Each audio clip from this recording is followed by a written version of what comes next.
सुधीजनों, यह हेडिंग पढ़कर आप अवश्य चौंके होंगे। चलिए यहीं से आज एक सवाल देश के अध्यापकों से। यदि किसी पाठ्य पुस्तक में किसी अंश की छपाई गलत है तो आप उसे छात्रों को ठीक करने के लिए कह सकते हैं। लेकिन जरा सोचिए, यदि तथ्य ही गलत है तो फिर आप क्या करेंगे? क्या आप उस गलत तथ्य को छात्रों को पढ़ाएंगे या फिर सरकार की मंशा पर सवाल उठाएंगे? श्री शिवनारायण सिंह गौतम वाराणसी स्थित उदय प्रताप इंटर कॉलेज में इतिहास के प्रवक्ता थे। अवकाश प्राप्ति के बाद आपने एक पुस्तक लिखी। पुस्तक लिखने का उद्देश्य सरकार का ध्यान उन गलत तथ्यों के प्रति आकर्षित करने की थी जो आज भी पाठ्य पुस्तकों में जगह बनाए हुए है। शिवनारायण सिंह गौतम की पुस्तक स्वतंत्र भारत का परतंत्र इतिहास पर प्रेस वार्ता करते हुए डॉक्टर रामसुधार सिंह ने कहा, मैं डॉक्टर रामसुधार सिंह, पूर्व हिंदी विभागाध्यक्ष उदय प्रताप शासित कॉलेज वाराणसी। और आज किस तरह के पुस्तक का विमोचन किया जा रहा है? आज शिवनारायण सिंह गौतम जो वेद साहित्य के गहन अध्येता रहे हैं और एक लंबे समय तक अपने जीवन को एक लक्ष्य बना करके इन्होंने वैदिक साहित्य का गहन अध्ययन किया है। उस अध्ययन के दौरान आपने देखा कि वेद की व्याख्याएं बहुत गलत हुई हैं, अथवा हम इसको यह भी कह सकते हैं कि आज़ादी के बाद भारत के इतिहास को जिस तरह से प्रस्तुत किया जाना चाहिए था उस तरह से नहीं किया गया। बहुत सारी त्रुटियाँ हुई। हमें आज़ादी अवश्य मिली, लेकिन वह हमारी राजनीतिक आज़ादी थी, वैचारिक आज़ादी नहीं मिल पाई, क्योंकि हमें अपने इतिहास को सत्य रूप में सामने रखना चाहिए था। तो गौतम जी ने वैदिक साहित्य को लेकर के जो भ्रांतियाँ थीं, जिस तरह की गलत व्याख्याएँ की गई थी, उसको उन्होंने एक ढंग से रख करके और बड़े पाठक वर्ग तक अपना भेजने की कोशिश किया है संदेश को। और शीर्षक दिया कि स्वतंत्र भारत का परतंत्र इतिहास आपने कहा है।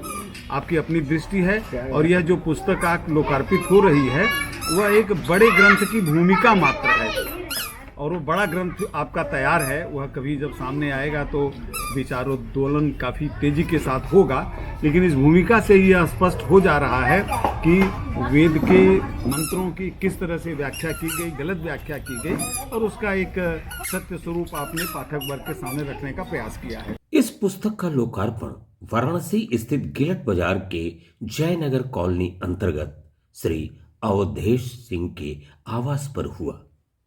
विषय की स्थापना करते हुए डॉक्टर मेजर अरविंद कुमार सिंह ने कहा, एक टीचर एक दिन क्लास में बच्चों को पढ़ा रहा था और एकाएक उसके दिमाग में एक कौतूहल आया।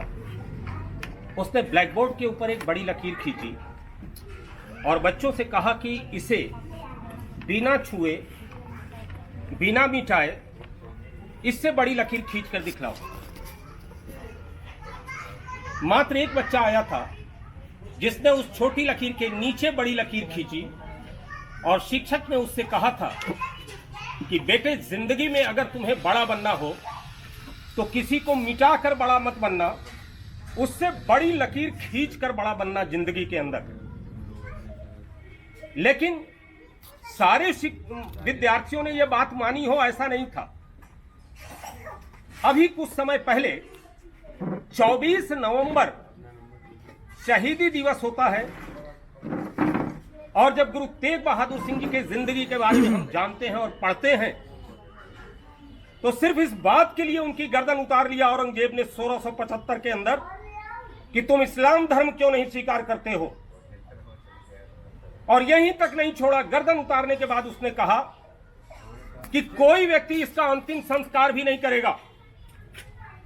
यहीं तक वो नहीं रुका, उसने गुरु तेग बहादुर सिंह के साथी भाई मती सतीदास और दयाला को एक को रुइयों के गट्ठर में फूंक दिया, दूसरे के ऊपर आरा चलवा दिया और तीसरे को खौलते कड़ाहे के अंदर डाल दिया। ये वो स्टूडेंट था उस टीचर का जिसकी अपनी मान्यता थी कि हम लकीर को मिटाकर बड़े बनेंगे। और दृश्य पलटते हैं और आगे चलते हैं। सेकेंड वर्ल्ड वॉर के अंदर होलोकास्ट की घटना होती है। दुनिया का इतना बड़ा नरसंहार कहीं नहीं हुआ। पोलैंड के ऑश्विट्ज कैंप के अंदर 10 लाख यहूदियों को गैस चैम्बर के अंदर झोंक दिया गया और उनको मार दिया गया। वो भी एक तरीका हिटलर का लकीर को मिटाकर बड़ी लकीर बनने का था और पूरे के पूरे एक समुदाय को ही धरती से समाप्त कर देने का था। ऐसी चीजें धरती पे लंबे समय तक चलती रही हैं, लेकिन एक तरीका और अख्तियार किया गया धर्मों को विनिष्ट करने का, लोगों की उपलब्धियों को मिटाने का, और वो तरीका था बौद्धिक। और इस बौद्धिक तरीके के ऊपर इस पुस्तक के अंदर आपको बहुत कुछ मिलेगा। श्री शिवनारायण सिंह गौतम जी ने क्यों इस पुस्तक का नाम रखा स्वतंत्र भारत का परतंत्र इतिहास, इसका यह जिक्र शुरू में ही करते हैं, जिसे मैं थोड़ा पढ़ना यहां उचित समझूंगा इस पुस्तक से।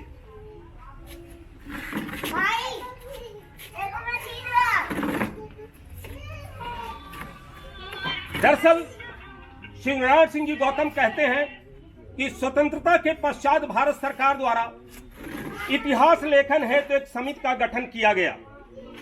विद्या भवन बंबई में गठित इस समिति के अध्यक्ष डॉक्टर के.एम. मुंशी तथा मुख्य संपादक रमेश चंद्र मजूमदार थे। के.एम. मुंशी से आप परिचित हैं। रमेश चंद्र मजूमदार का भी नाम आता है। हिस्ट्री ऑफ बंगाल के ऊपर रमेश चंद्र मजूमदार जी ने बहुत विस्फोटक सामग्रियां दी हैं। उनका थोड़े में मैं जिक्र कर दूंगा अभी आगे बढ़ के। इन लोगों की अध्यक्षता में इतिहास की पुस्तक वैदिक एज लिखी गई, जो आज सभी विश्वविद्यालयों में पढ़ी और पढ़ाई जा रही है। तो ये स्वाभाविक उत्सुकता है कि आखिर इस वैदिक एज के अंदर है क्या, जिसके ऊपर गौतम जी को आपत्ति है।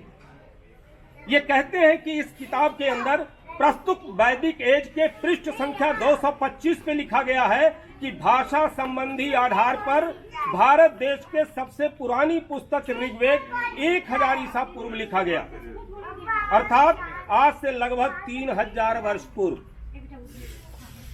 इशारे में कहा जा रहा है कि 3000 वर्ष से ज्यादा वेद का आयु है ही नहीं। पाणिनि से पूर्व यहाँ के लोग पढ़ना लिखना नहीं जानते थे। वो निरक्षर भट्टाचार्य थे। बड़ी चोट पहुंचा देने वाली लाइनें हैं, जो आपको भी शौक लग रहा होगा कि ऐसा कहां है, ऐसा कहां लिखा है। लेकिन इसके आगे चलिए, यह जो अब आगे मैं कह रहा हूं, यह तो चूल हिला देने वाली बात है। पुस्तक वैदिक एज में ही पृष्ठ संख्या 389 पे लिखा गया है कि ऋग वैदिक काल में विवाह संस्कार के अवसर पे गौओं को मारकर उनके मांस से अतिथियों का सत्कार किया जाता था। धर्म व्यक्तिगत अवधारणा है, यह विवाद का विषय नहीं हो सकता, पर इतिहास अतीत में घटित घटना का लिखित विवरण है।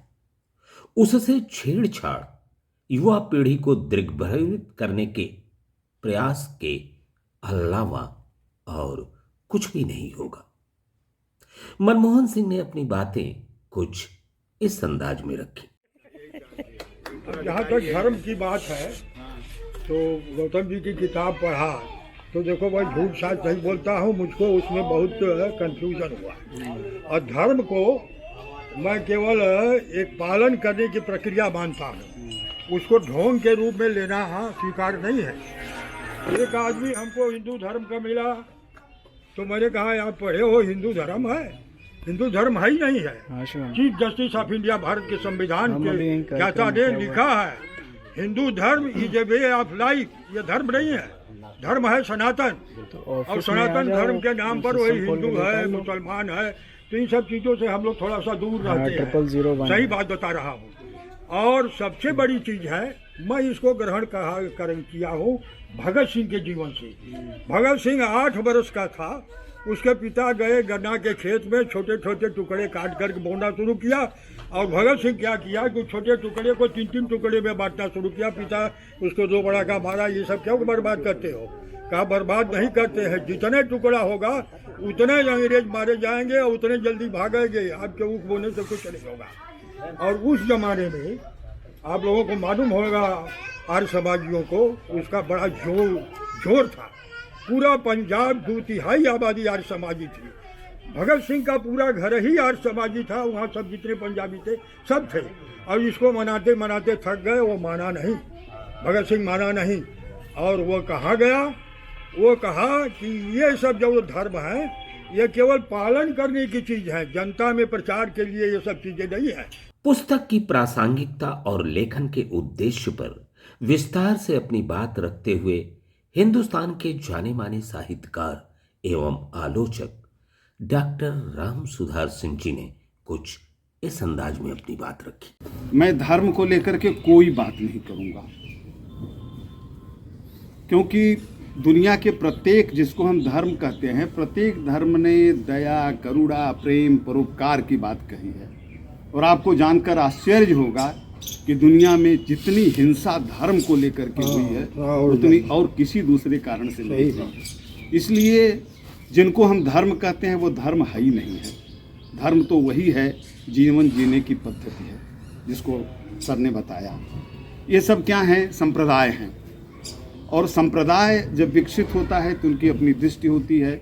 अपने को श्रेष्ठ साबित करने के लिए किसी भी कीमत पर, किसी भी तरह से उसको अपने को श्रेष्ठ साबित करना है। मैं इतिहास की बात करूंगा थोड़ी सी, स्वतंत्र भारत का परतंत्र इतिहास इस पुस्तक का, और यह उसकी भूमिका है जो बड़ा ग्रंथ तैयार हो रहा है। इतिहास का अर्थ जो पीछे बीत चुका है। इतिहास किसका होता है? इतिहास हमेशा सत्ता का हुआ करता है। जो सत्ता नशीन है उसी का इतिहास लिखा जाएगा। राजाओं का इतिहास लिखा गया, प्रजा कहाँ है, समाज की क्या स्थिति है, कहीं इतिहास नहीं बताता है। मुगल इस देश के शासक हुए तो मुगलों का इतिहास हम बाबर से लेकर के और औरंगजेब और उसके बाद का इतिहास पढ़ते रहे हैं। अंग्रेज आए तो जितने गवर्नर जनरल आए और जितने वो आए उनका इतिहास हम पढ़ रहे हैं। इतिहास हमेशा सत्ता का होता है। और इतिहास और कुछ करे या न करे, लेकिन अगर कोई सत्ता पर बैठा हुआ व्यक्ति हमारे पिछले इतिहास से हमें विस्मृत कराने की कोशिश करता है तो उसकी केवल और केवल कोशिश यही होती है कि हमें हर स्तर पर, मानसिक स्तर पर गुलाम बनाने की कोशिश होती है। इसीलिए हमारे इतिहास से दिग्भ्रमित किया जाता है। जहाँ तक मैं बहुत संक्षेप में अपनी बात कहूँगा, क्योंकि बहुत सारी विस्तार से बातें हो चुकी हैं।